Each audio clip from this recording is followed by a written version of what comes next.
Last season, Aston Villa was fighting the relegation battle until the end, avoiding the drop with just 1 point separating them from the red zone. Now the side has 3 straight victories in the Premier League, with the cherry on top being the complete dismantling of the champions Liverpool 7-2. One other team that went through a similar U-turn is, of course, Leicester. But Aston Villa are far away from repeating a miracle. Yet, Villians can't be blamed for dreaming about it. With the season being peculiar as it is and the undeniable great start. So how was that switch made so quickly as the previous season ended only in July? Villa winning the league still wouldn't be as big of a surprise as Leicester. While most young fans know Villa as a mid-table Premier League team, the club has an illustrious history with 7 league wins, and even the Champions League predecessor European Cup triumph in 1982. What would make Villa's eventual success even greater is the level of competition. Liverpool have reached 2 CL finals in the last 3 years. The Reds haven't looked better, well, in 30 years. While Manchester City still has one of the mightiest squads in Europe. While before last year's successful relegation struggle, Villa spent 3 years in the Championship. Now they've managed to slam Liverpool with a score that usually happens only to newly promoted sides.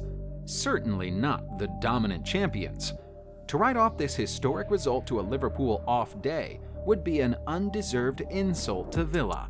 Villa's owners, Nassif Sawiris and Wes Edens, want to make the Premier League shark-infested pond even more crowded. The club has had a massive transfer window. It started with the most important piece of business the club has done in a long time. Jack Grealish, the captain and key player, signed a 5-year extension. The English international was involved in 5 of the 7 goals scored against Liverpool, 3 assists and 2 goals to his name. Orchestrating the attacks, Grealish isn't in awe of the opponent guarding him, playing with signature flair but managing to be maturely clinical in the final third. Grealish played a role in the club's biggest signing in terms of name value at least. Ross Barkley joined the squad on loan from Chelsea to showcase his skills. A chance to play with his national team pal Grealish made the decision easier.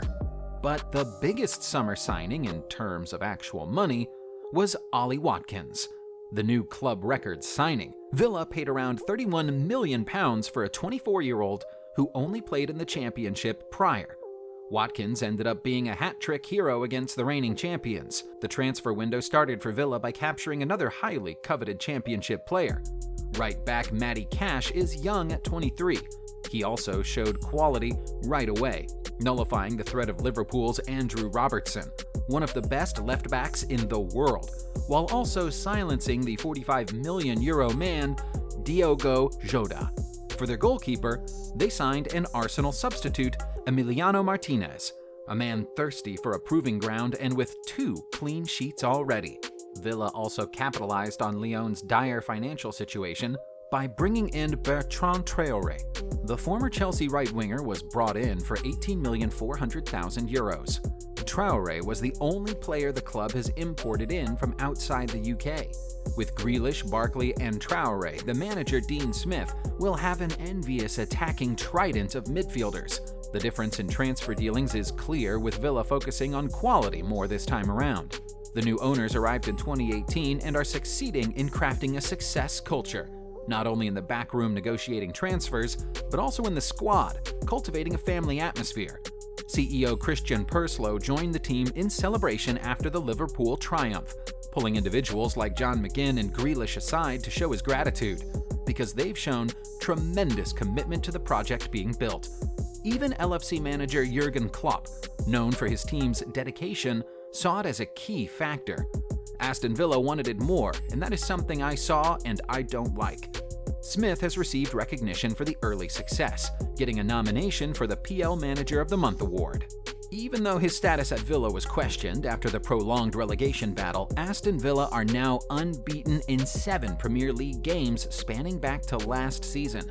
With squad depth being strong in midfield and questionable at the back, it's still unclear what Aston Villa can manage to do in this congested season. But the club has shown an undeniable potential to grow. To put the seasons in Championship behind them for good, the future is looking exciting, both on the transfer market and on the pitch. Villains are rightfully hopeful that maybe even place some silverware in the trophy cabinet after a long time.